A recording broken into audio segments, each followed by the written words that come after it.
In a land where kings were chosen not by blood, but by virtue, there was a legend whispered across every village and town. Only one hair can rule the kingdom. At the heart of the kingdom of Valoria, locked away behind layers of crystal glass and watched day and night by silent monks, sat the enchanted crown. It was stunning, made of woven silver and moonlight, adorned with one solitary golden hair. That single strand shimmered brighter than the sun, glowing with warmth, vibrating with life. Every decade, the crown would release the hair and drift toward the person most worthy, who would then become ruler for the next 10 years. And so the kingdom waited every 10 years in awe and silence. This year, the entire nation buzzed with anticipation. People traveled from far and wide, dressed in their finest, armed with stories of their kindness and deeds. But among the glittering hopefuls was someone who didn't wear silk or armor or bear grand tales of conquest. Her name was Nara, a quiet girl of 17 from a forgotten village hidden between the mountains. She arrived with dirt on her boots, a patched cloak on her back, and a soft glimmer in her eyes, the kind that comes not from confidence, but from empathy. Nara had never dreamed of ruling. She only came because of a promise. Years ago, as a child, she met an old man shivering in the snow outside her home. While others passed, she had brought him soup and wrapped him in her own blanket, even though it was her only one. The man had looked at her with deep, glistening eyes and whispered, "When the crown calls, do not ignore it.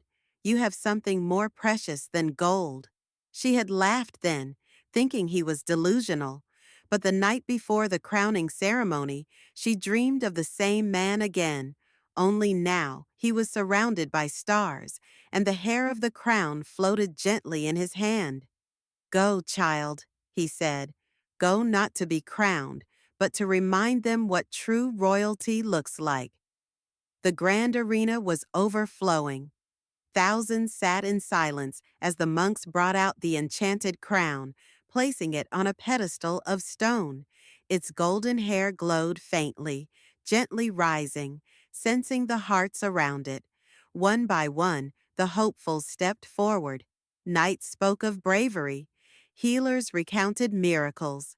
Princes and merchants alike boasted of charity and wisdom. The hair didn't move. Then a murmur spread across the crowd. A girl in worn boots stepped forward. Nara didn't speak of her deeds. She didn't say a word. She merely placed a small pouch at the foot of the crown. Inside it, a loaf of bread, still warm. "I don't belong here," she said softly, "but there's a boy outside these walls who hasn't eaten in days. If your hair knows kindness, let it find him." She turned to leave. Suddenly, the air stilled. The hair lifted. It didn't float toward her. Instead, it soared over the crowd, out through the open doors of the arena. Gasps echoed. The monks chased after it. People followed. Cameras and magic mirrors streamed it live across the world. They found the hair resting gently on the head of a small, sick boy, sitting under a tree, holding the bread Nara had given him. Silence fell, then tears. Nara refused the crown when they offered it to her. "He's the one the crown chose," she said. "Let him know that kindness made him king, even if only for a moment." But the people knew. They had seen what the crown valued. And so they made a new choice. They abolished the rule of one and instead formed a council of hearts, made of those who had lived like Nara, quiet heroes, unseen warriors of good, the forgotten souls who gave when they had nothing. Nara was asked to lead it. At first, she said no. Then she remembered the old man's eyes and whispered, "If it means more children get warm bread, I'll wear whatever crown you ask me to." Years passed. Under the council's rule, Valoria changed. Schools flourished. Homeless shelters were built from marble. Justice didn't come with a price tag. And every year, on the day the crown once floated, people across the nation would offer a gift, not to royalty, but to someone in need. The enchanted crown was never seen to float again, but many swore they saw a golden hair glimmer in the hands of a child sharing his toys, a nurse staying an extra shift, or a farmer offering his last apple. Because in Valoria now, every act of kindness ruled the kingdom. And in quiet corners of the land, people told their children a new version of the old legend.